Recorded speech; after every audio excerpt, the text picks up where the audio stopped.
Are you looking for a fun way to win up to 25 times your money this football and basketball season? Test your skills on Prize Picks, the most exciting way to play daily fantasy sports. Just select 2 or more players, pick more or less on their projections for a wide variety of stats, and place your entry. It's as easy as that. If you have the skills, you can turn $10 into $250 with just a few taps. Easy gameplay, quick withdrawals, and injury insurance on your picks are what makes Prize Picks the #1 daily fantasy sports app. Ready to test your skills? Join the Prize Picks community of more than 7 million players who have already signed up. Right now, Prize Picks will match your first deposit up to $100. Just visit prizepicks.com/BlueWire and use code BlueWire. That's code BlueWire at prizepicks.com/BlueWire for a first deposit match of up to $100. Prize Picks, daily fantasy sports made easy.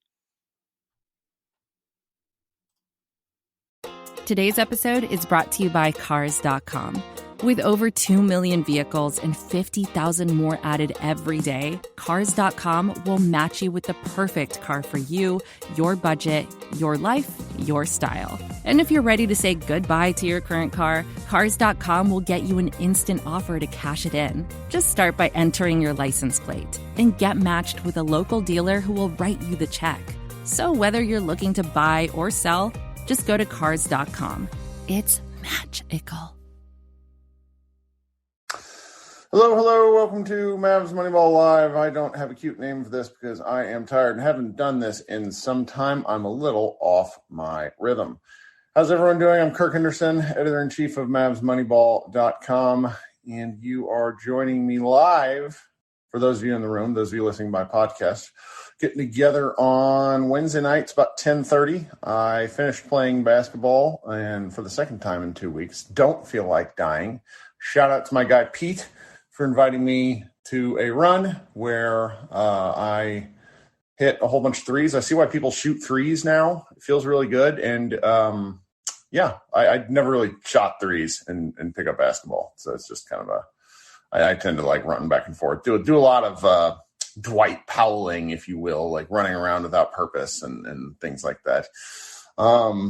To answer one of the questions in the chat, did something happen? No, I just haven't done anything in about 2 weeks. After sort of relentless shit posting for the better part of 4 months, 5 months, 6 months, whatever it was, I took like a week off by accident. And then I'm going on vacation later next week. So I wanted to talk to some people and figure out, just see what the pulse is. I've sort of avoided Mavs social media lately. I haven't tweeted very much. Out in those mean streets, people are arguing over ridiculous shit. And it, sometimes it's more fun to talk it out. And I thought, maybe let's get together and hash some of these issues out before we all start to stab one another over social media. So, no real ground rules, nothing I really wanted to talk about. We got some stuff up on Mavs Moneyball. Our guy, Ben Zadell, has been writing posts about the best Mavs of the last 2 decades. He did the 2010s and then he did the 2000s. And both those posts were really fun, but kind of at the moment, we're really just sort of standing pat and waiting around to see what else happens in Mavs world. And let's see what's going on. So we got some requests, and I'm going to bring folks up one at a time. You know the drill. Be sure to see that your name is lighting up with a green circle around it. That way we can hear your audio. Listen for your name as I call you, and then we'll hang out for a bit and see what people got. Krishna, what's up, my guy? Hey, Kirk, how are you? I am okay. Gonna be stretching and icing for a little bit. So I thought I would do a little multitasking. What's going on with you tonight? I'm doing good. I was thinking off the top of my head about Josh Green because I was on the 77 Spaces. And I'm more of the, if you know Rolo, I'm more of the Rolo camp where I've been far more, I don't know what the word is, far more patient, I feel like, with Josh Green. And sure. I think the reasoning for me is he came into the league, he was 19. And he's like, I think the best way you say it is raw. Like he has clear strengths, but he definitely needed more improvement. Like I think if he what are some of those strengths? Tell me what you think. I'm curious. I think he's a really confident passer. Like he'll make passes that I don't, other than Luka, like I think the exception is always Luka on this team. but I think he's going to make passes that I don't think anyone on this team really will. Like, I don't think even Spencer will make passes that Josh. He does do some like. No, sometimes it's bad. I do think like decision making. But he tries. He definitely does try things. He does try, and I think sometimes when he pulls it off, it looks incredible. Like obviously, that's like he has to pull it off. I think that's one thing, and he's obviously built like he's really tall. He has a solid wingspan. I think those are two really good things. And in some ways, he's young, and the Mavericks just don't have a lot of youth, and you kind of need young players on teams. Like whether you're really good or not, you kind of need young players. If anyone proves that, I think it's the Warriors. Like having three guys really, in Moses Moody, Jonathan Kuminga, and James Wiseman. Like whether one of them makes it or all three of them make it, having three really young guys on a team that constitutes a lot of experience is kind of important. And that's what it has going for him. But I also think coming into his rookie year, like the COVID season was always going to be difficult for anyone. Sure. And, I think often the comparisons to Desmond Bane and Sadiq Bey are, I don't want to say unfair because they're not. Both are really great players, and Josh is just not at that level yet. But Desmond Bane came into the league at 22, is 3 years older than him. And Sadiq Bey is a completely different player from Josh Green. Like Sadiq Bey's strengths have always been shooting, and he's a bigger player. So, right, so he's not a wing. He's not a wing. Kind of small. He's like a 4. Yeah. Yeah, he's like a 4. He's like a bigger version of Dorian almost, I would say. Like physically, he's just bigger. So I think I don't want to say it's unfair because it's not, but I think sometimes it's much maligned. Like it gets into vitriol more than just. Well, it does. And I don't want to say I'm responsible for that, but I definitely partake in it. And the primary reason is that Josh Green may never be ready on the timeline the Mavericks need him to be. Now, if there's a path for Josh Green, it starts first and foremost with the other Mavericks not shitting the bed to start the year. The Mavericks have gotten off to 2 straight bad starts, and honestly, a lot of that falls on Luka. And so the path to Josh Green actually getting better is Josh Green playing minutes. And I don't mean like 12 minutes. I mean like 20 minutes. And I don't mean like 55 games. I mean like 75 games. The path for Josh Green relies in actually playing meaningful basketball. And, he did play some games last year, but like, I don't care that he did anything against the Rockets. They were trying to lose basketball games. The Utah game where he played real well and shot lights out, great. Love it. But if in order to get something out of Josh Green, they can't treat him like Dorian Finney-Smith. I agree with you on the passing, but if they're going to utilize him, let's let him handle the ball a little bit, not just stand in the corner, catching, and making one dribble moves. He's not that guy. So I am still very iffy on Green. Like that, I love how kind of self-aware he is. Like his question and answer with Callie Kaplan of the Dallas Morning News is outstanding. Like he made a joke about how he was like destroying campers, and like that was a really good improvement. Like I love that. I love that sort of stuff. But the Mavericks got to commit to giving him minutes, and as Lyndon notes in the chat, he's really got to deserve those minutes. So if you're still high on him, I get it. I would love to eat some crow on Josh Green. No, I totally understand what you're saying. I mean it like, because I say it specifically because in that space, someone came out and like I feel like another person came out and said, Josh does not deserve to be on the team. You should be in China. And I think about it and I think, like, that's got like you can have your opinions, but that's like a step too far. Because I think about it like this: if Josh Green was somehow cut from the Mavericks, which that's not going to happen, if he was cut and he went on a team like the Warriors, I feel like he would become a better contributor to the Warriors team, and then all the Mavericks fandom would just be up in arms that how is Josh Green not on this team? Like, I think he has enough talent that he could be a contributor. Now, is that this season or next season? I have no idea. Yep. But he has clearly enough talent that he can be a contributor that I don't think it's enough where you say he's completely useless. And also players' timeline for development is different. Like, and I think it's hard to compare him to Dorian, who Dorian came in at 22 and arguably was way better at not arguably, he was much better at defense. And he's now become elite on that end. Well, but his shot, it's hard to describe how busted Dorian's shot was. Oh, and that's the thing. It's taken him like 6 years at this point. Well, By his third year, which I think was it was Luka's rookie season, I think was his third year. 2016. 20. He hit 500 threes, I think. I don't know. I could be getting the numbers wrong. He took a ton of threes relative to what Josh Green has taken through 2 years. And that's the difficult part, because if Josh Green is going to play minutes, he has to do something statistically. He can't just be out here running around. No, I agree. I don't think it's just like, hey, just give Josh Green 20 minutes and let him do what he wants. Like, I agree. But I also think it's like he has to get those minutes. He has to earn those minutes. And I think he's become – like there was a part they mentioned, Callie Kaplan mentioned, was he was talking with Nico and he talked with the coaching staff like before this offseason about like what he needs to improve on. And like you mentioned, he has a clear self-awareness. Like I think a lot of young players sometimes don't have that. And I think him having that is a good thing overall. See, I'm not so sure there, because Jaden, here's my counter. Jaden Hardy went out in summer league and looked like he deserved to be on the court. He was willing to take shots. He was willing to make mistakes. Josh Green, whether it's Rick Carlisle's fault, and it very well could be, folks, I don't know. Josh Green has a oh shit look on his face a lot of the time when he's playing ball, and you can't have that. I also kind of mentioned that in 77 Spaces because I feel like he didn't have summer league, right, entering his rookie year. And I think he just barely played at all rookie year. And last year kind of was his rookie year. And the main takeaway I always had is it's not like he has no talent or he can't do anything.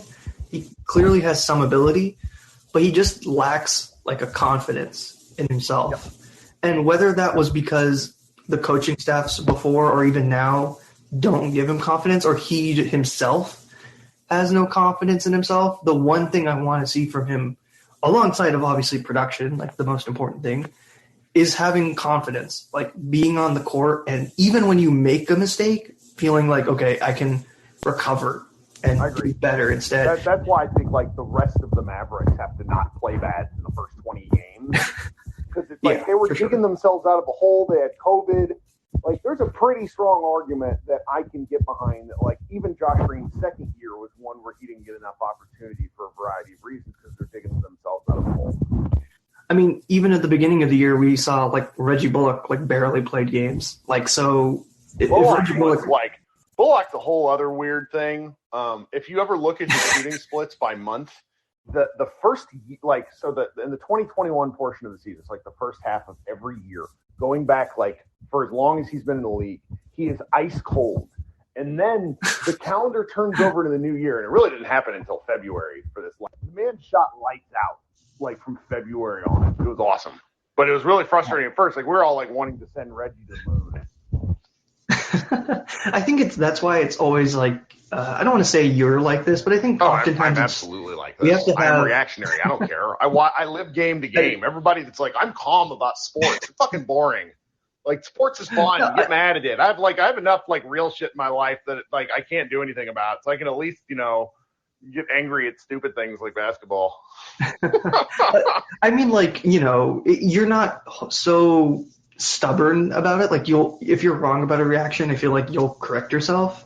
But I think sometimes taking it a little bit slow, like understanding that things will turn. Because like Reggie was a veteran at this point. Like I don't think Reggie was going to go the whole season and be complete, or like the Maxey thing, where Maxey was actually abysmal at the end of the season. Like he was shooting 18% from three, and then we hit the playoffs, and he just was actually on fire. I swear. Like I don't know what happened, but actually on fire.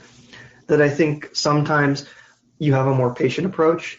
I think that's just all I have on Josh Green. But if I want to talk about the Mavericks as a whole, obviously the survey, everyone is. Yeah, we're looking forward to those results. Tim Cato, what are you doing? I took it, and I think my perspective on it is that, yes, I'm more negative overall, but I also have to think about what this situation is. Like, if I have to describe Nico Harrison coming into the Mavericks front office, I would look at it as like that Community gif where Donald Glover walks into the apartment and it's on fire and there's balloons flying, and unlike Donald Glover, he can't really walk out with the pizza and go eat the pizza. He has to come in. And I think you were talking with Cato like a few sessions ago, and Cato mentioned like Nico Harrison's role was never going to be basketball operations coming in. It was purely professionalism. Yeah. And I don't think he's fixed that. Like, you're not going to fix that in one off season or one season. That's like an institutional shift. Yeah, but I think a good example is I don't really expect Nico or Harrison or anyone else in a draft room to just walk out when your pick is about to be made. Right. Like, if that happens, I will eat crow. Like, I swear on. Like, no, we're never going to have a dysfunctional off. Like the dysfunction that existed will not happen again. That's a different level, right? Like, 100%. I think it's a different thing. Making trades that are bad is different from doing that. Like, that is a level of dysfunction that's just not acceptable at any level. And I don't think that's going to happen. But I do think, like, you look at the situation the Mavericks have inherited, they kind of inherit a really bad baking mistake. Like, they have this really good batter, which is like Luka, but everything else is not that great. Like, they don't have a really good icing. There's still a mess in the kitchen. And it's kind of like, I think we were all excited for this offseason. I think mostly because of one. I won't mention their name because I know some people will get mad or whatever, but I'll say, who cares? JB, right? Like, I think we were all excited, like, oh, JB comes back, we get improved. And I think it's interesting because I do think, yeah, if JB signs, I do think everyone's perspective is different. But I also kind of put everything in perspective in terms of the JaVale McGee signing. Because JaVale McGee signing might be the worst signing of the offseason. Really? Because I look at it like this, because who else would the Mavericks, like, do you know specifically what other players signed for that kind of money? I mean, yes, and he is the worst one by far. He was getting, like, I want to know who he was, like, the Bucks were who the Mavericks were competing with. Mm-hmm. JaVale's going to be my age when this contract was over. Like, I don't have a problem with JaVale in a like vacuum, but he might be the worst signing of the offseason. I can't shake this. Like, he's not going to play in the playoffs. Like, zero. He does nothing for them in the playoffs. Like, I can't emphasize that enough. Go look at his playoff basketball record. He started for the Lakers the whole playoff. Ruben, no, he didn't. Like, go look at the run. He played less than 8 minutes, like 8 to 11 minutes a game. Like, that's what you're getting. We got that from Dwight Powell. I don't need that anymore. He's he's like Dwight Powell, only he gives you empty stats. Like, the Lakers would get into holes and then they'd get out of it because he never played. They'd go to their like monster death lineup and started killing people. Like, he's going to be fine for regular season stuff because he is a big body. But I don't, the McGee signing, like, I've settled on the fact it was terrible. Like, it was a terrible signing. So, because to me, from my perspective, the two players I would rather have had, but I kind of understand why the Mavericks couldn't get, were one was Otto Porter Jr., right, who signed for the full tax MLE, mm-hmm, but like the story is that, right, which we don't have, and also his wife really wanted to go to Toronto. So like, what are you gonna do? I think, yeah, like, what are you gonna do? And the other one was like Bruce Brown, who also signed for the full tax MLE, who I would have preferred. I think he's a really solid player and kind of fits with like what the Mavs do, like play small ball 5. But I think if I think about why you get JaVale and then you give him less money, is you would rather have Jaden Hardy on the 3 years with the restricted free agency at the end. It doesn't mean to say that I think JaVale's a great signing. That's not what I'm saying at all. Sure. But I also think it does then give you the chance to say, okay, if Dwight is not going to come on a much smaller deal next season, then you let him go for $11 million, or you have the freedom to trade Dwight on 11 on expiring for something. I think it gives you that room to do it. And I agree. I don't think he's like a perfect signing or like they hit it out of the park. I don't think it's that, but I don't think it's the masterclass like disaster signing. Oh, like I mean, he's going to be like he's going to soak up big man minutes, but I also think that he won't play when it matters. And that's where that element of Tim's of Tim, like, which guys do you think, and I'm gonna bring some other people up, Krishna. I hope you don't mind. No problem. It's just like you go through that list and you're like, okay, we're actually down a guy. And I've sort of settled on the fact that, like, and I got Jamal, who DMs me a lot. Like, one of the things he yells at me about, he's like, you got to remember, like, Luka Doncic is really, really good. I'm like, of course I agree Luka's really, really good. It's just so if you tell me we're getting 75 games from Luka, then I'm going to bank us in for 50 wins. Period. 50 wins. The problem is that Luka has kind of a split track record because of how he plays basketball. When he gets injured, he is injured. Like his ankles, you run in the lane all the time. You step on people's feet. You can't really avoid it when you're 240 pounds, whatnot. Things are going to happen.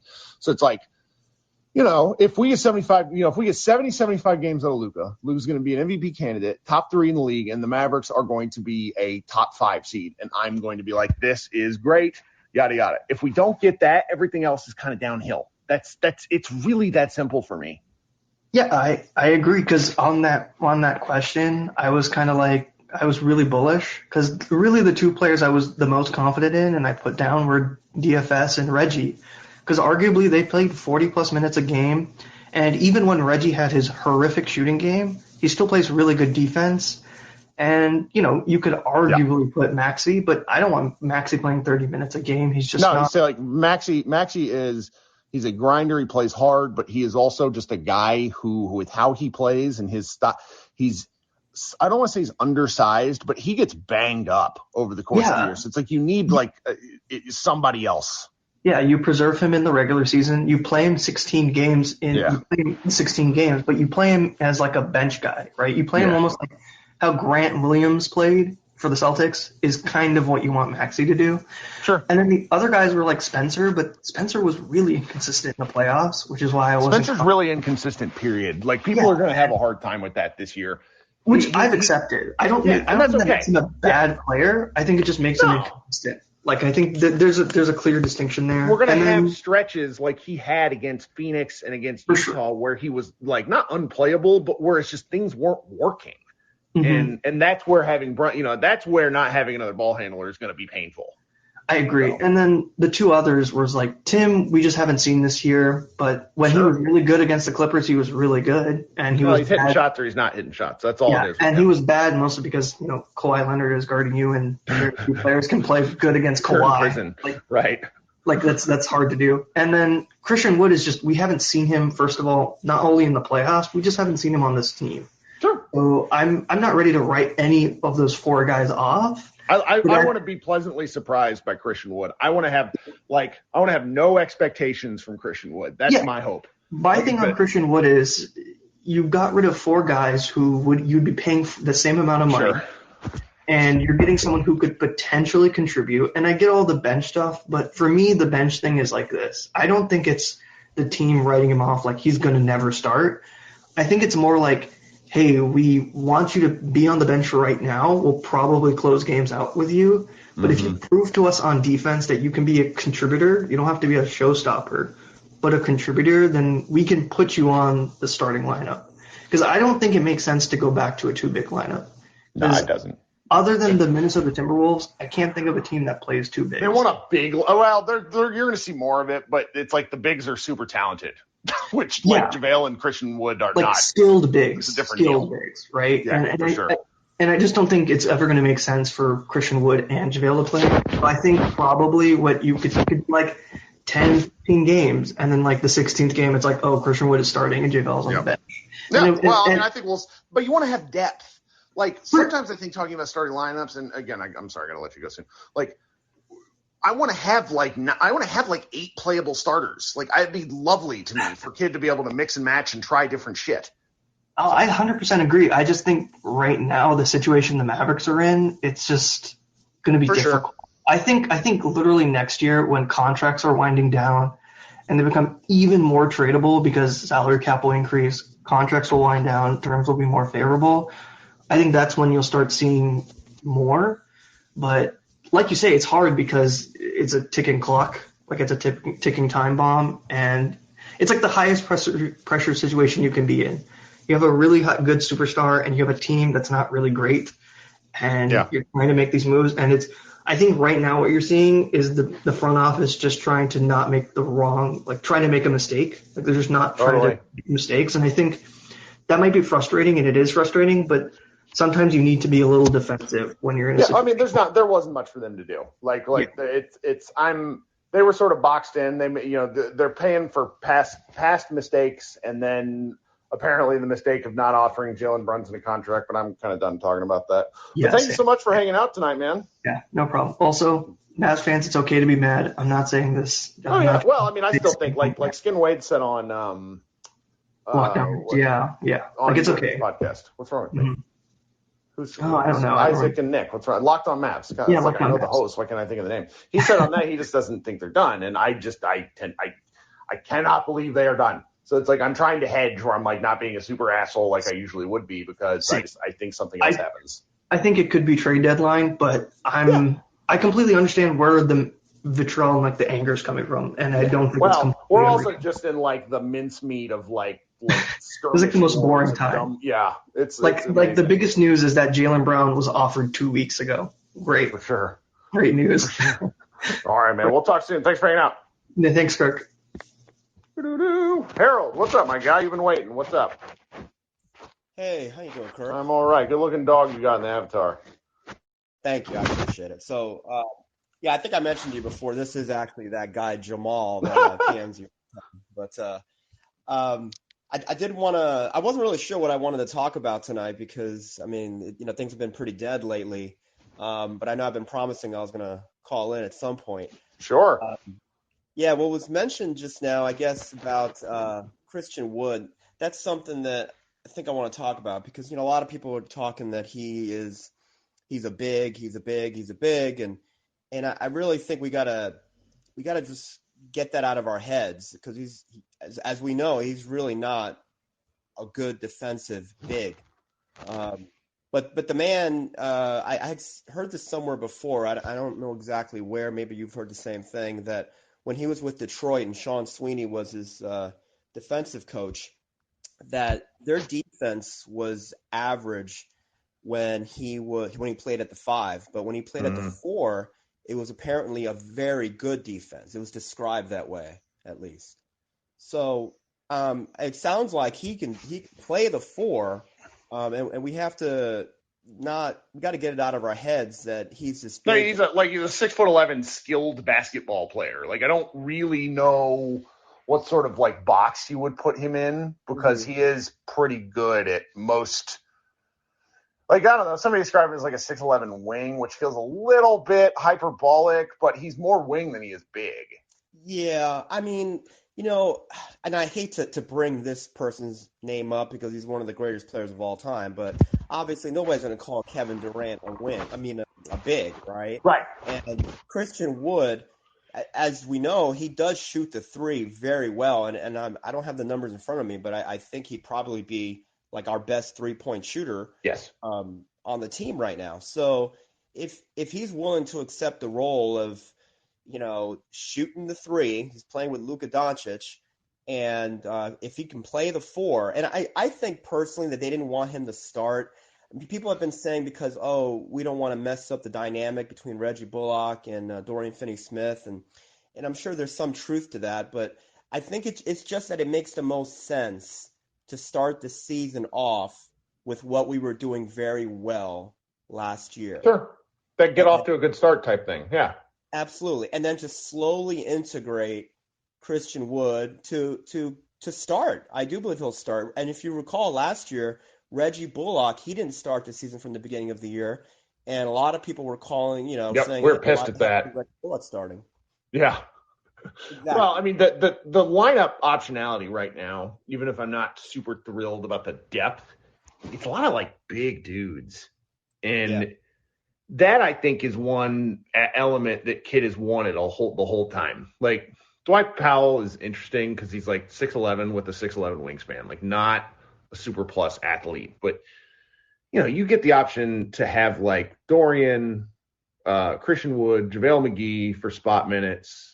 Reggie Bullock would be like the shortest guy in Luka Doncic, and see what you could do. Being big is a defensive skill. Like it's just like taking up space on the floor. I don't know. I hope they try out some things. I just like I'm very much kind of hooked at the moment on the idea of them like jumping out to like a 10-5 start type thing and playing from the front a little bit like they did in 2019, 2020. Yeah. Yeah, I agree. I think that Jason Kidd's a type of coach who he likes to go with what he knows with his guys. So obviously JaVale McGee with the Lakers, and Yeah. last year Bullock came in. He didn't know Bullock, so he wanted to slowly integrate him, and then eventually he was starting. And then now he knows Bullock, so Bullock's going to continue to start. Christian Wood's going to be slowly integrated, but there's no way. I can tell you, there's no way that Christian Wood won't be in the starting lineup in February. There's just See, the one that's interesting to me is Tim Hardaway. And there's like proxy wars on the internet right now about Tim Hardaway. Tim Hardaway can't play Tim Hardaway hasn't played defense despite being like a supreme athlete and doesn't seem to have the best defensive instincts. I sort of think Tim's like I wonder if they try to do with Tim what they did with KP, which is like really get him going and try to move him, because it's just he does, he's obviously is like a skilled, talented player, but he just doesn't seem to fit. Like the Bullock thing is like Bullock's rise coincided with him going down. Like there's really no other way to do, because like Bullock needs like 6 to 8 threes a game to be super effective. He can't be taking like 3 threes like he was for elements of kind of December and November and stuff like that. I don't know. I'm sort of thinking out loud right now. Yeah.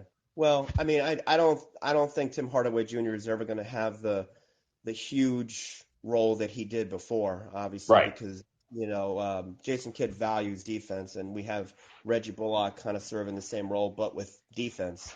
So, but I mean, I'm super glad he's back, because he's going to be a valuable bench player. And he's way better than we had before, with people afraid to shoot. So Yeah. that'll be good coming off the bench for sure. Oh, well, thanks for hanging out and waiting so long to talk. No problem. Thank you, Kirk. You take care. Talk soon. Grayson, what's happening tonight, my guy? You there? Can you hear me? I don't know. There we go. What's up? There we go. Hey, sorry, it was being weird for That's a all right. sec. So, I've been coming on a lot talking about Jalen Brunson and losing. It does suck. No way around it. But there are a couple of things that have already been said tonight, and things that I've been thinking about. Mostly just the fact that, especially in the playoffs, but more in general, in the last 5 minutes, it's just Luka ball. Like, Luka's just going to be running glorified ISOs. And I just don't think that Jalen's skill set is like really perfect with Luka. Now, that being said, there are another whole, 4 quarters and a half or whatever, 3.5 quarters that you have to worry about. I also want to say that I kind of disagree with the assessment that we know that Christian Wood can't play defense. I'm not saying that he can. I'm just saying I see Wood as like a total wild card. I think Sure. if you say that you know what Christian Wood is going to be going into the season, you are completely lying to yourself. I love there are Christian Wood super fans is a thing, that I found out. A bunch of Christian Wood fan accounts started following me.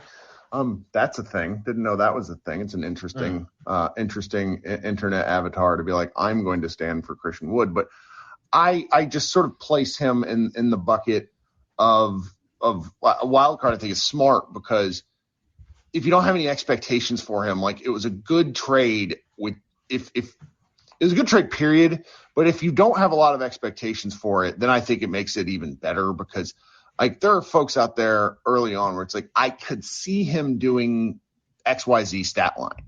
And sure, but there's a big difference in how you're approaching watching a guy like this. And if you could see it versus you expect it. And, I put my stupid pen tweet right now is expectations are the thief of joy. And I want to be pleasantly surprised by Christian Wood. That's my kind of hope. I just hope that he continues shooting from the 3 like he's been doing, because the floor spacing that's going to provide Luka, I'm hoping it's going to be what we thought Porzingis was going to be. He's got a pretty shot, man. I like watching his offensive game. He does. I'll tell you, his highlights are something else. They're fun, man. Like, that's like, I get the hype. Like that part, I will say, it's just, it's really something. He's an interesting athlete. Yeah, and I'm not like the first person to say this, and I definitely won't be the last person to say this, but the dude's never been in a winning environment, and we have yet to determine if that's because he's not a winning player or if that's just bad luck. Like, if I played for the Houston Rockets and we were, winning, and we had won 12 games through 3 months of the season, I probably wouldn't be giving as much effort as I would if I was playing for, the Mavs competing for a playoff spot. And I'm not an NBA player. I don't get paid millions of dollars, and so I can't put myself in that headspace. But like, I'm not willing to say yet that he's definitely not going to be able to play defense, because I watched this team go from, what was it, like 25th, 20th in defense to like 8th or 9th in defense in 1 year. Yep. With like all the same players, pretty much just adding like Reggie Bullock.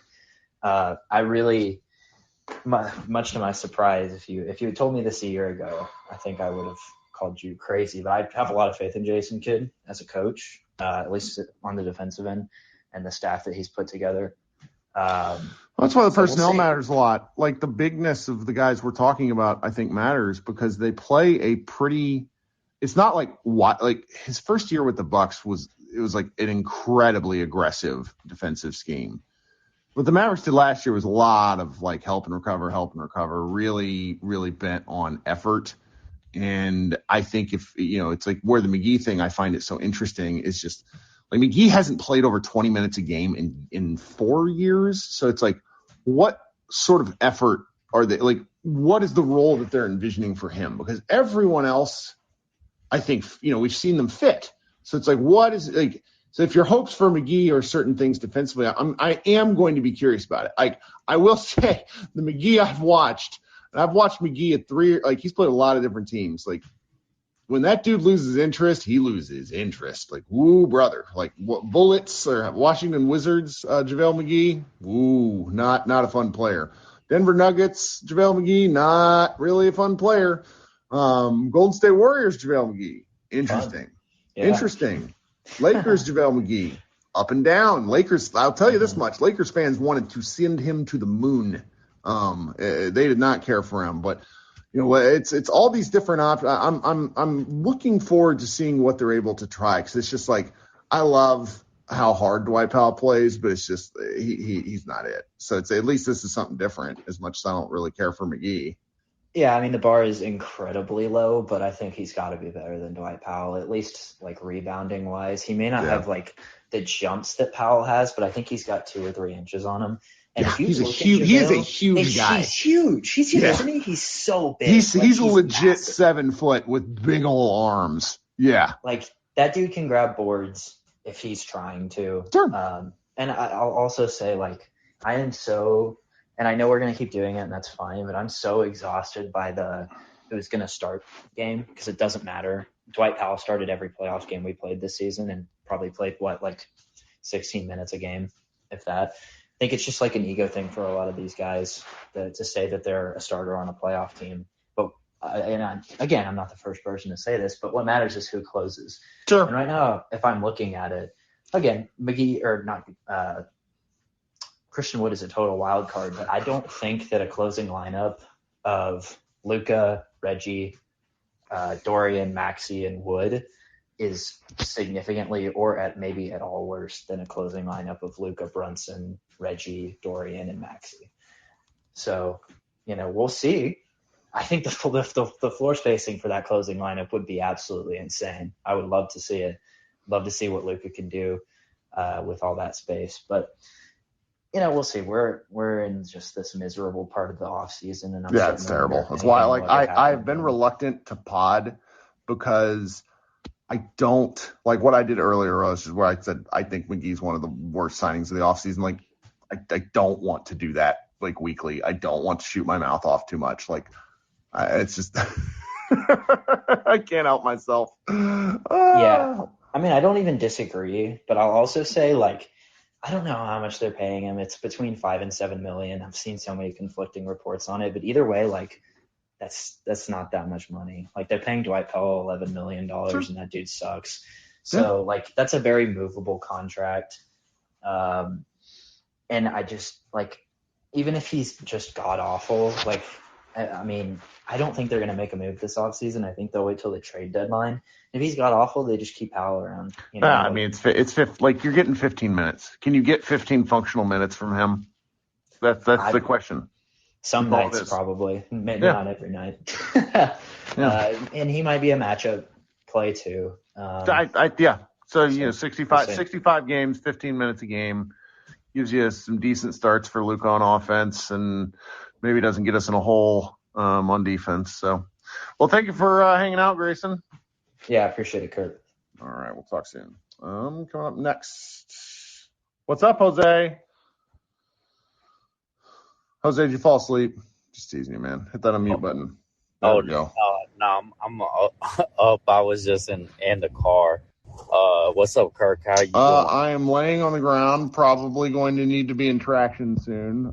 Played basketball tonight and just trying not to seize up. Oh, man, I feel that. I'm pretty sore from my leg day today at the gym. But so about these Dallas Mavericks. I try not to talk too much about the offseason because, I mean, it's all hypothetical. We're not done yet. I mean, it's all hypotheticals, and then it's all about, what if this person does X, Y, and Z. And, I feel like with Tim Hardaway Jr., where I'm coming from is like, you've seen what he was able to do in 3 games in the last playoff series against the Clippers, but you were also able to see what he was able to do in Jason Kidd's system. And from what I had seen, I really didn't feel like Tim Hardaway Jr. is a fit with this current Dallas Mavericks team. And, this could change, but honestly, like, my stock on Tim Hardaway Jr. is quite low. Sure. He was bad last year before he got hurt. Right. He had like one game with Memphis where he basically put his head down and got like 13 free throws. But I was like going through his game log. It was bad. He had the second game of the year. He was like outstanding. And then everything else between then and when he got hurt was really, really rough. Like the breakout game for Tim never came. And then another thing is just like, it's not so much his offensive game because we all know Tim Hardaway could put up points. It's what he could do defensively and can he rotate to his man? Can he stop? Can he stop the guy who is ball handling in front of him? And, those are the things that I'm just like low on Tim Hardaway Jr. Now, I've seen Spencer be able to play defense. Now, I'm not going to say he's like this world beater on defense. Spencer's got Inspector Gadget arms. Like, that helps him. Like, that's a defensive trait. Right. And he knows how to break on the ball, break on an angle, and get a steal. And, just be able to at least somewhat contain the person in front of him. And, I'm a little bit okay with that. But, this is where Josh Green's development comes into play because Josh Green is this defensive small forward who is supposed to be he is not good at defense. I don't know why people keep saying he's not good at offense, so we assign him as good at defense. Like he has the frame, and he has the build and the athletic attributes to where, given enough time, he should be good at defense. I know what you're saying. Right, but he also has the effort on defense suits. Yeah, so I'm a little bit higher on Josh Green, maybe stepping in and taking some minutes. I really had to just wait and see with Tim Hardaway Jr. But also it's just like the question about Jaden Hardy. How much time is he really going to play with this team? Because you have him for 3 years. You do have the option on the 4th year, if I'm not mistaken, or 3rd year. But it's still like, okay, you have these young guys, but you got to get them minutes because, Dorian, Bullock. We don't want to kill them again. Right. Those guys aren't young guys. So you really have to put in stock into your young quote unquote core. So, that's something that I'm going to be interested to see. But otherwise, right now, a lot of people are saying incomplete on the off season because people are expecting another move. Right now, I mean, I haven't heard anything from Mark Stein, Jake Fisher. Bunch of quiet, it's dark. Exactly. So I don't see why some people are saying, oh, well, maybe they're preparing for another move. I mean, I think it's like fallout from any of the bigger moves. I mean, we all listen to the same national podcast. It seems like the Nets at this point are willing to let all this crap drag into training camp and maybe even into the season. And if the Mavericks were hoping to be sort of scavengers, you think about that, and then you think about the truly abhorrently, terrifyingly bad trade for Rudy Gobert. 17 picks, a couple of, infants, like just all sorts of crazy shit involved in that trade. Like the Mavericks can't do anything. Like, there's this one, somebody, first of all, YouTube is a cesspool. And somebody sent me a YouTube channel today where it's like, oh, we should offer like 2 first-round picks for Colin Sexton. I'm like, get out of my house. I think I sent it to you, Jose, because it was so crazy. And it's just like, this is what happens though in off seasons. And we experienced a really high, and then everything since has been it just hasn't been very fun. Like we had a great time at the Christian Wood trade, and that it's been kind of downhill since, and it's just everybody's a little pissy. No, I definitely feel that because we were doing 77 spaces when Christian Wood got traded to Dallas. That's and right. we had over like maybe 300 people join into the space and trying to get up and talk about the trade. And then, we got Jaden Hardy, and then, like you said, everything has been downhill since. But, I'm interested to see who they're going to be picking up for, like, their 20-man roster going into training camp. And then we'll probably assess from there. But right now it's just like, I don't know about this team. I could still see them winning 52 games, but, it's a guess. But that's all I have for you, Kirk. I appreciate you for bringing me up. Sure thing, dude. Yeah, I tried to join the space earlier today, but like my wife went to pick up my son, and then I heard the garage door open, and then from the garage I hear like a blood curdling scream, and I was like, well, I probably shouldn't be I shouldn't be listening to anything right now. I'm gonna have to go parent. But guys, follow Jose on Twitter. Him and Rolo and Jazz do a space probably every week, and then during the season they're doing a lot of pregame shows. It was fun. Thanks for hanging out, Jose. We'll talk soon. Let's see. All right. Who else we got? Let's got my guy Simon. What's up, Simon? How you doing? Give Simon a second to unmute. See if he's still there. It's 11:10. All right, Simon, if you're able to come back up. Otherwise, we're going to bring up my guy Ruben, who probably wants to tell me to lighten the fuck up. Ruben, what's up? Lighten the fuck up, bro. Come on, man. I'm literally laying on my floor like an old man. I hope my voice doesn't sound terrible, because it's like I was sitting in my office chair and I felt my back start to seize up. Like, well, this was a poor choice to play basketball tonight. What's going on? What are you thinking? Man, just thinking, it is a dead time. I'm hoping football season can get back sooner than later, or Madden can come out so we can have something to talk about. But did you see? There's an NFL reporter. Her name's Jane. I can't remember her last name.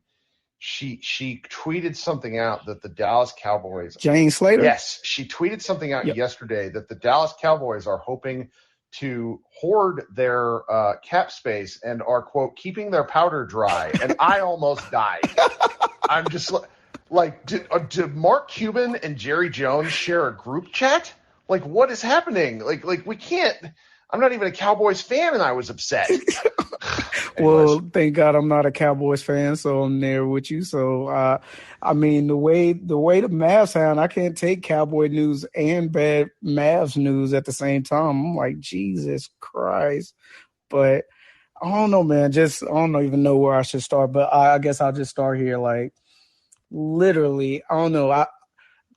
Let's all ask ourselves, let's get it understood. JB was not going to resign. Let's get that out of our head. Like, ever. Like, it was too many dominoes against us, cards against us, however you want to say it. Like, he was not going to resign. Let's all remember that. But what move could the Mavs have done to make us or Mavs Twitter happy? What exact move? Because any move, I mean, Kirk, I heard you earlier, being mad about the depth. What move did you want them to make? You certainly weren't going to have depth. Let's say we went out and tried to get Miles Turner. We got Christian Wood for 4-9 players, basically. They were not going to accept that offer for Miles Turner. We would have had to give up some nice pieces, maybe Maxey, maybe THJ, something else to get Miles Turner to even make the money work and to re-sign him, because you're not signing Miles Turner without giving him a fat deal.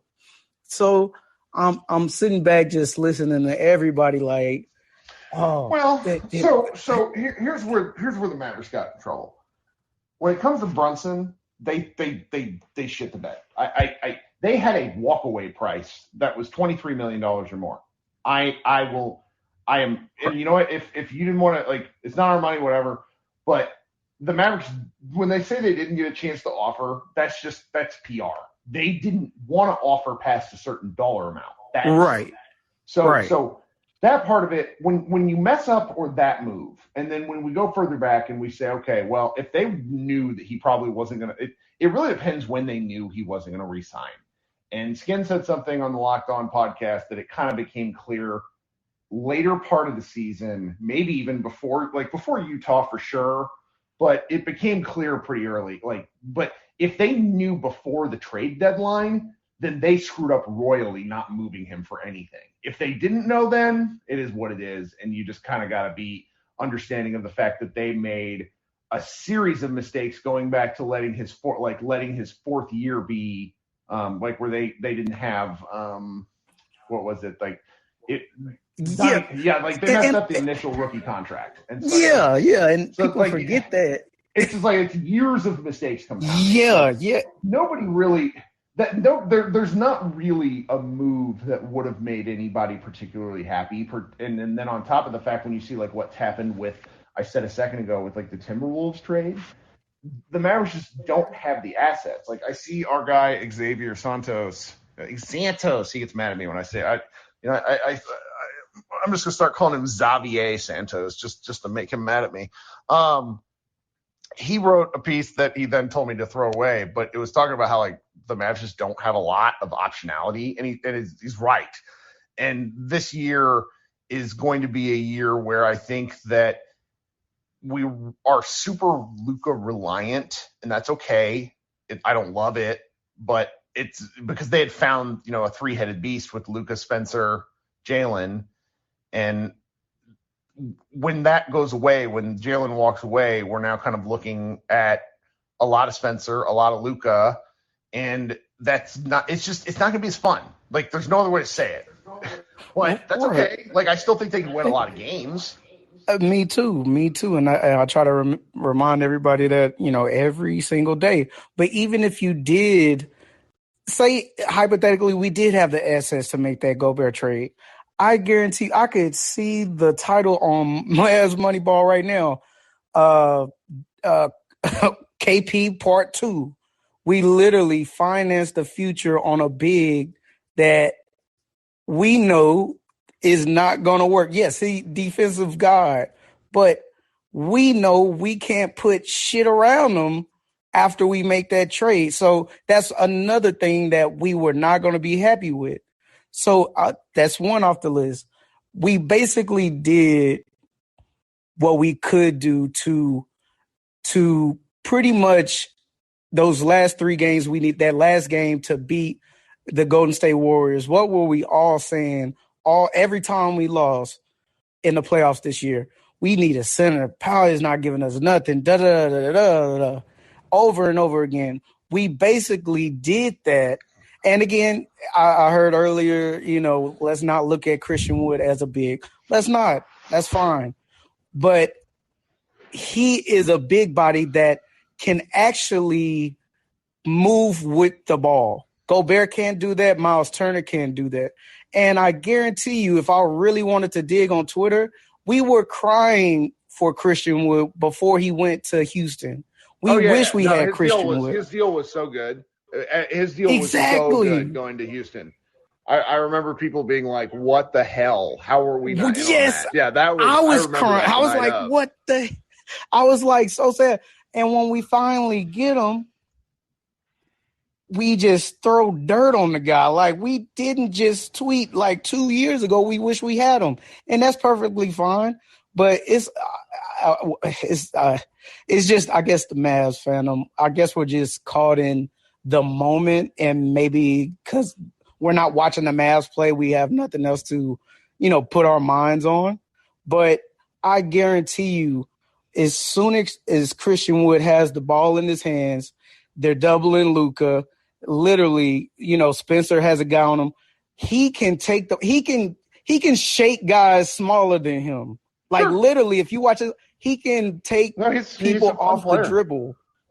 He's one, like, we're forgetting, man, how good this guy is, because we've been, we're kind of like focusing on just trying to poke holes in him, and that's totally fine. Well, it's a ball. It's just so ball handling dependent. Like a lot of, this is just really off the rails, but I'm going to do this. In another group chat I was in, like, people are already looking ahead to the next year's draft. And Victor Wembanyama is 7'3" and is just he looks like a deep fake of a basketball player. He's so terrifying.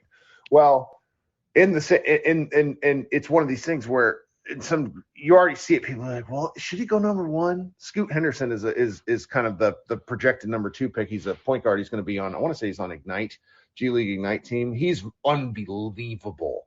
And in the NBA today on offense, like, guards are the thing.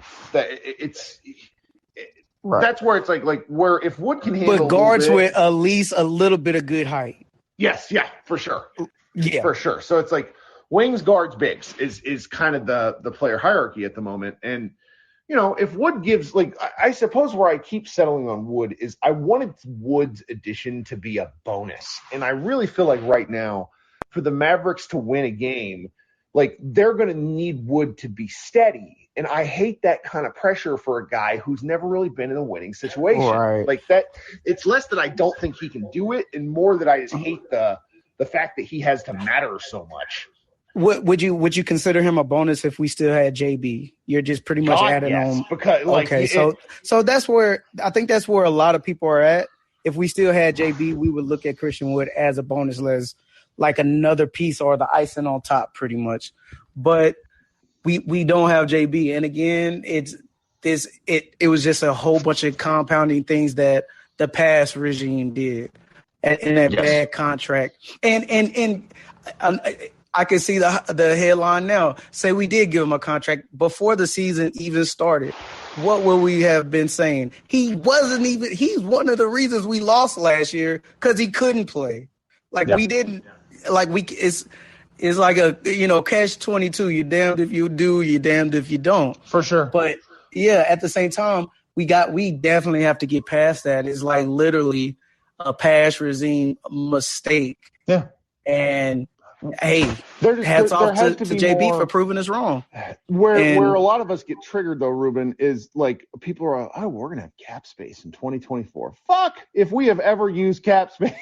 Like, I just want like can we get lots of good players and win basketball games? Maybe, and you know what? They made the Western Conference Finals, so it's like it's being greedy to an extent, but like Luka is that past good. Regime mistakes, Kirk, and you know this past regime. Yeah. Who gave those bad contracts out? The 2019 offseason was catastrophic for the Dallas Mavericks. they had bird rights to a bunch of guys, and they had the ability to sign people into artificial cap space, then go over the cap and keep their guys like Maxey and Kristaps Porzingis. Right. And instead, they didn't really do anything. They gave KD a 5-year fully guaranteed contract, which we're still paying for. And it's very difficult. Like, they're going to, everything that I feel like to an extent that the front office does is kind of like pulling a variation of a rabbit out of a hat. Like, I really haven't. You call it, I think you do call it swallowing the pill. In this offseason, we're swallowing that pill. And it's just, hey, I'd rather swallow the pill and then get Christian Wood. For sure. I know you're shitting on JaVale McGee, but I say he's a lot better than Powell, and we don't have to see Powell give all his energy just running up the court. That's what it is. It's swallowing the pill and still probably winning 45 to 50 games. Like, they won 52 last year, and so it's like I kind of have a 5-game variance just because it's like, if Spencer Dinwiddie doesn't hit 2 game winners in a row, you win 50 games. It's like, that's where my head is right now. It's like, I think they're still going to be pretty good. And honestly, this is the silliest thing for me, man. And I think the chat may disagree with me. How I want to see the schedule, because how these games, like when we play like 4 teams, like the same, or I'm sorry, we play like 4 games of the same team in like a 30-game span. They like cluster some of these matchups where you play like the Pelicans. Are they going to do that again? Yeah, they're going to because I think they love these home and home series. They love kind of the rivalries and the fact that these like teams don't really it's hard to beat the same team twice. So I think we're going to see a little bit of that. And like, I really am looking forward to seeing who we play, because, if we're able to get the Pelicans early while they're still figuring some things out and punch them in the mouth, notch some good victories, I could be even higher on this team. Like, schedule is a real big thing for me, because I remember looking at the post-All-Star schedule, not post-All-Star, the 2022 schedule last year, and being like, these guys could do some things if they can get through some rough patches. Like, there was that one stretch, the Boston and the Nets, like the game winners, where I remember looking at that stretch before, and we're like, man, the Mavs could go 0-5. Yeah.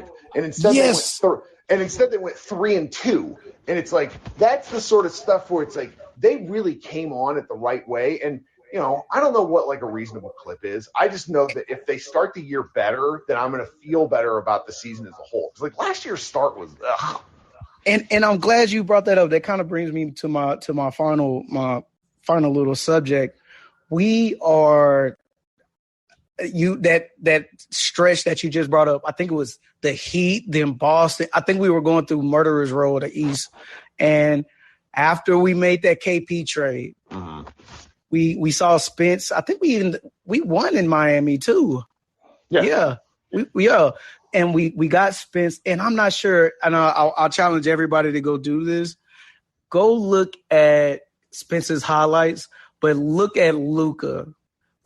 I don't know what type of conversations that they have with each other, but Luka, just watching him watching Spence hit those 2 game winners. He had a lot of confidence. Yeah, he had a lot of confidence. And even not on his game winners, when Spence does something like, I don't know, Luka just respects it. When Spence is like dunking and just hitting threes and hitting, in the post, Luka is up off the bench and people are holding him back. I've never seen Luka this whole time get that excited for a guy, one of his teammates. Maybe with, Dodo whenever he hits, a game winner or something like that. But not even with JB, not with that many people. But Spence wasn't even here that many games for him to like. I didn't think they would get that close, but he looks like that's his little brother or something, or a big brother playing. He's like, just look at the excitement on his face. And that right there, it kind of shows me that Luka has so much trust in Spence in this such little time. This man hit 2 game winners. Yeah. We basically went through the murderer's row of the East and came out like with a winning type record. Like, we didn't really lose that much after that trade. They were 35-12 in the new year. Like, that's for pot. They won 75% of their games, man. They were outrageous. And everybody thought we were going to go on this losing streak before that trade, because everybody saw what was coming up on the schedule. I was holding one of these. There are 900 people in here being like, why did we trade for this trash can? Why? Why? Everyone was so – there's like 2 dudes out of like 70 people who spoke. And I was like, I thought they'd take a step back, but I also thought they'd still be competitive. But like they went on a tear, but that's where like the schedule stuff matters to me because like you remember when Boston went on like a murdering streak last year? They won like 20. They didn't play anybody. They didn't play anybody. They played the Pistons 3 times, and it's like, yeah, of course you're killing people. Congratulations, you play the Pistons and the Magic. Eat shit. Yeah, anyway. I hate the Celtics. But no, so just me. My final point. But Spence, I'm telling you, when we see Spence, Luka, and Christian Wood on the court at the same time, I swear other teams will not know what to do with themselves because you can't really put a small on KP. You're not putting Rondo on Christian Wood like you did KP. You cannot do that. And when you try to double Omar, you try to double Luka, and Spence is just going straight to the goal because Christian Wood has your big on him. It's just going to open so many doors. Like, I know we missed the 3-headed monster and, the 3 point guards, but, one of those point guards was definitely a defensive liability. And really, if you put a big enough person, he's not getting to the goal. But with Spence, he's what, like 6'5", 6'4", like he's yamming on you. And don't dish it. This is like I just picture in this season, this first game with those 3 on the court. I guarantee you, Mavs fans, you will see something different. We still have like a slight 3-headed monster. It might not be like, everybody on max contract 3-headed monster, but you will see like a beast just open up with those 3 players. And Luka can do so many things with those 2 players just that can create. That's my biggest thing. All 3 can create. I know he's not a point guard, but Christian Wood can dribble. He can dribble. Like, he can take people off the dribble, and I think a lot of us miss that. But that's all I wanted to say. Stop the doom and gloom, everybody. We will be doom and gloom, okay. Just kind of like, I know. It's whining. It's whining. Hold on, Kirk. We got one more move. Everybody's saying one more move. Let's keep hope. One more move. Everybody buckle up. Have a good night, man. You too, man. Talk soon. Yeah. All right, guys. I will try to do maybe another one of these next week. I'm just, there's plenty of stuff we could talk about, but it's like the more I talk, like the more dumb shit I say. And hey, my colleague, my guy Josh is my guy Josh is definitely enjoying his off season, so I don't want to bother him too much. Thank you so much for hanging out for over an hour. Everybody be good. Send me messages. I read, I talk with everybody. I love being a Mavs fan. So everybody enjoy the rest of your week. We'll talk soon.